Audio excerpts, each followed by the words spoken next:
Hello friends, आप सभी का स्वागत है मेरे चैनल पे।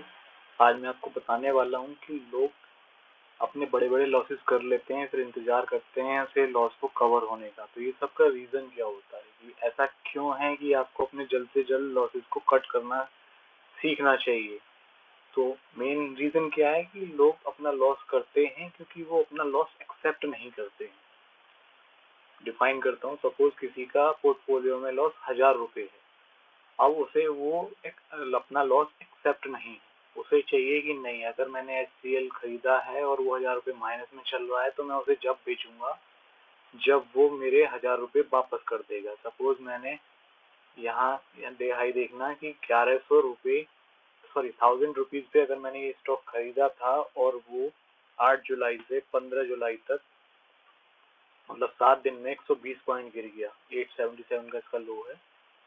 तो अब 7 दिन में 120 पॉइंट गिर गया। अब उसकी उम्मीद क्या है कि मैंने 1000 पे खरीदा था तो मैं 1000 पे ही बेचूंगा। तो वो 1000 यहाँ तो नहीं आया, 987 है 987 यहाँ आया 14 अक्टूबर। मतलब 7 दिन में वो 120 पॉइंट गिर गया, लेकिन 15 जुलाई से 14 अक्टूबर यानी 3 महीने में वो प्राइस अपने बाइंग प्राइस पे आ पाया। गिरने में लगे 7 दिन, रिकवरी में लगे 3 महीने। तो 3 महीने की आप अपनी एफडी भी करा सकते हो, आप किसी और जगह भी रख सकते हो। आपने कोई कसम तो खाई नहीं थी कि ये पैसा तू ही देगा। ये तो चलो इस केस में यहाँ रिकवरी हमें मिल गई है। कुछ स्टॉक्स ऐसे भी होते हैं जिसमें हमें रिकवरी ही नहीं मिलती।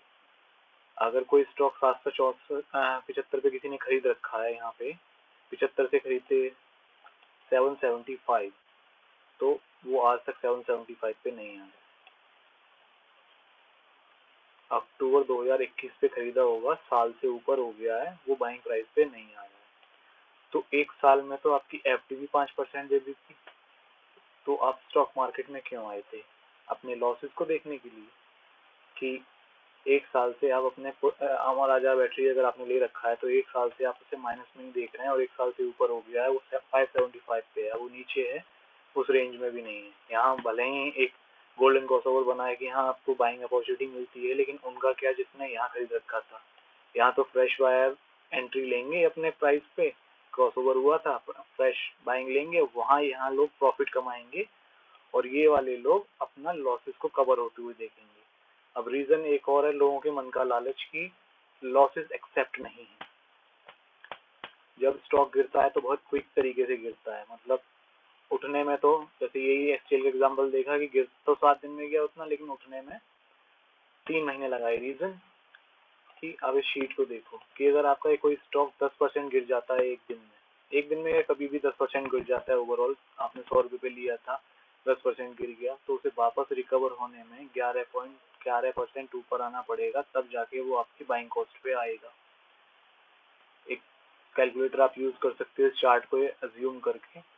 सपोज कोई स्टॉक आपने 100 पे लिया था, अब वो 50% गिर गया,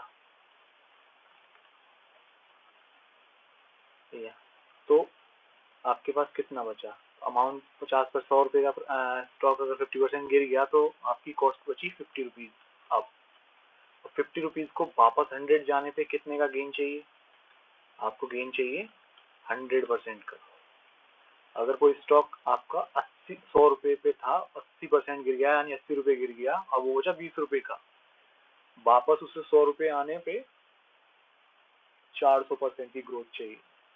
तो जो कोई स्टॉक अगर 80% गिर गया, किसी भी प्राइस रेंज में रहा हो, 100 पे रहा हो, 1000 पे रहा हो या 4000 पे रहा हो, अगर कोई 80% गिर गया, उसका मतलब समझ सकते हो कि उसमें उसके मैनेजमेंट में कोई प्रॉब्लम रही होगी, नेगेटिव पॉइंट, उसके कंपनी अकाउंट में कोई नेगेटिव पॉइंट रहा होगा। तो आपने किस जिद पे 80% वाले स्टॉक को होल्ड कर रखा है? जस्ट बिकॉज की वो एक दिन रिकवर होगा। एक दिन कब आएगा पता नहीं है। तो वो 80% गिरने के बाद आपको 400% की रिकवरी चाहिए, तब जाके तो वो आपके बाइंग प्राइस पे आएगा। और 400% की रिकवरी आना बहुत बड़ी बात है जिस कंपनी में का कि डाउनफॉल 80% रहा हो। तो कुछ तो खराब था जिस वजह से 80% गिरा। तो इतना अच्छा कैसे हो गया इतनी खराब कंपनी में कि 400% बढ़ गया वो? तो क्विक तो कुछ नहीं होता कि आज आपने 10 रुपए कमाए थे अगले दिन 100 रुपए कमा लिए, ये वाला सिस्टम कंपनीज के साथ नहीं होता। कंपनी की ग्रोथ भी स्लो होती है, फॉल जल्दी होता है। हर किसी का पता है कि आपको 100 रुपए से 1 करोड़ तक पहुंचने में महीनों सालों लग सकते हैं, हो सकता है जनरेशन लग जाए, लेकिन 1 करोड़ से आप 10 रुपए पे 2 मिनट में आ जाओगे। आपको ये गलत डिसीजन ले लो, आपके 1 करोड़ साफ। तो सेम चीज यहाँ पे है। अब एक लालच और लोगों को रोकता है कि गिर गया चलो रिकवर हो जाएगा, क्योंकि अगर ये 673 का इसने लो बनाया था तो 712 का इसने हाई भी बनाया, 714। तो लोगों को लगता है कि 50 पॉइंट रिकवर हो गए, चलो और होल्ड कर लेते हैं, यहाँ तक तो आ ही जाएगा।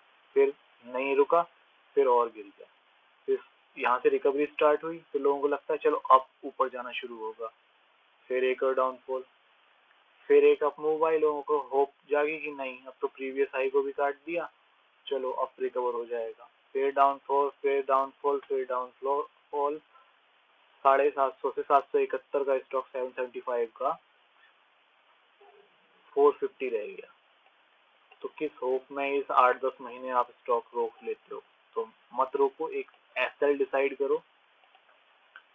अब अडानी का स्टॉक देख लो कि अगर 200 दिन का उसने कट कर दिया है, हो सकता है रिकवरी ले ले, तो जब आप बाइंग करोगे तो आप 200 के ऊपर करोगे, ना कि नीचे करोगे। जब उसने ये डाउनफॉल दिया है तो अब आप दूर बैठ के इसको देखो।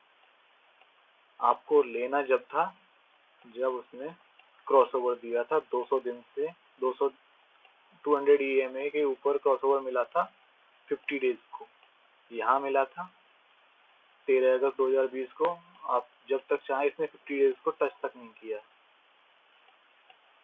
तकरीबन 8-10 महीने बाद यहाँ जाके टच किया, तो आप एक अच्छे खासे गेन में होते।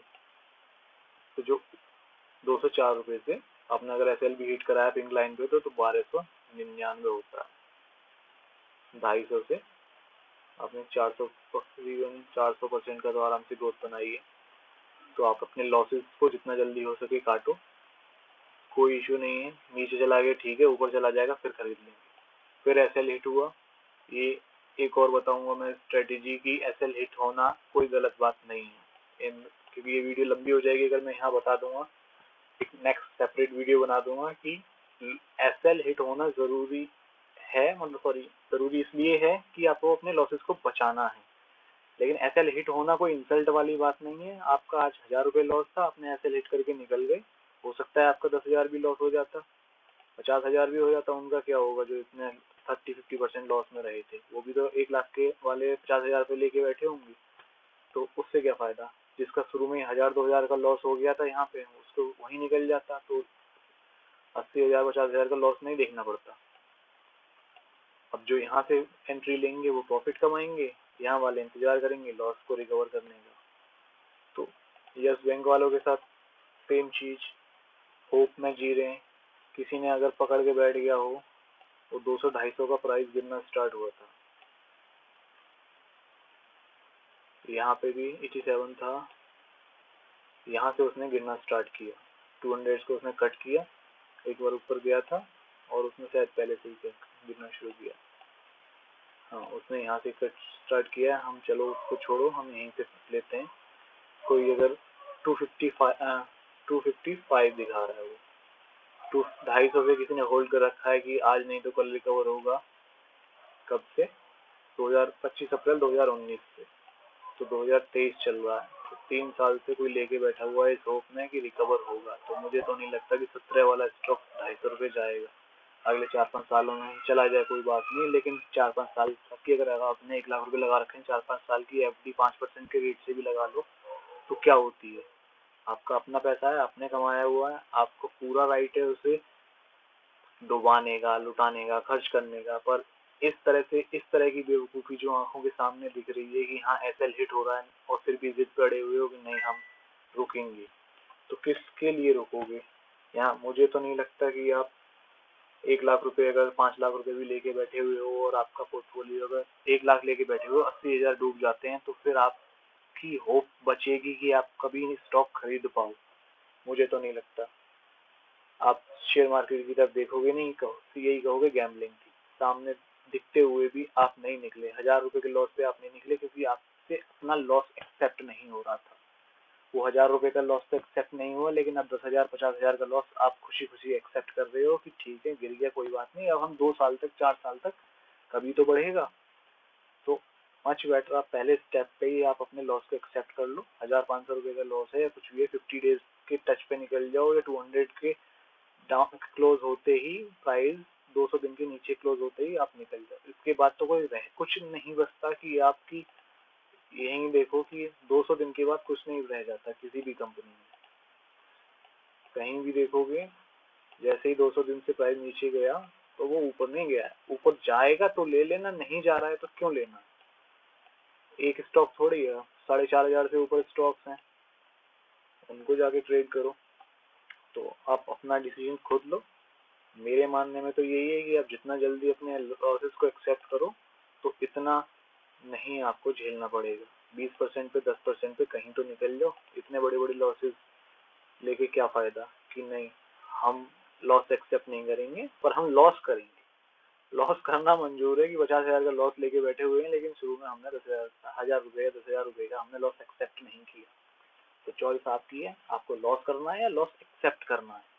तो लॉस एक्सेप्ट करना कोई इंसल्ट वाली चीज नहीं है। अगर आपको कोई अदर इंक्वायरी है आप कमेंट करके पूछ सकते हैं।